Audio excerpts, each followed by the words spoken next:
CJI पर जूता फेंकने के मामले में सुप्रीम कोर्ट कोई कार्रवाई नहीं करेगा। कहते हैं सीजेआई ने खुद भी कहा कि नहीं छोड़ो, क्योंकि एक तो कारण यह है कि इस तरह के मामले में अगर उसको वकील साहब को कोई सज़ा होती तो मैक्सिमम 6 महीने की होती, या फिर 2,000 रुपये जुर्माना होता, या फिर दोनों भी हो सकते थे। और जो कैद थी 6 महीने की, वो सामान्य कैद होती, कोई ऐसी ज़्यादा टिपिकल कैद नहीं होती, सामान्य कैद होती। तो पीठ का मानना है कि ये देखिए यहाँ भी चाल है। पीठ का मानना है कि अगर इस मामले को हमने तूल दिया तो अनावश्यक रूप से वकील साहब का प्रचार होगा।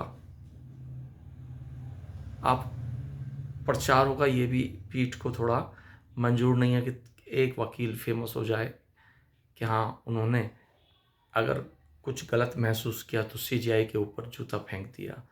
वो वकील साहब को फेमस नहीं करना चाहते। हालांकि वकील साहब तो फेमस हो गए, अब उसको कोई रोक नहीं सकता। लेकिन क्योंकि ये कोई खास बात नहीं थी, सिर्फ वकील साहब ने एक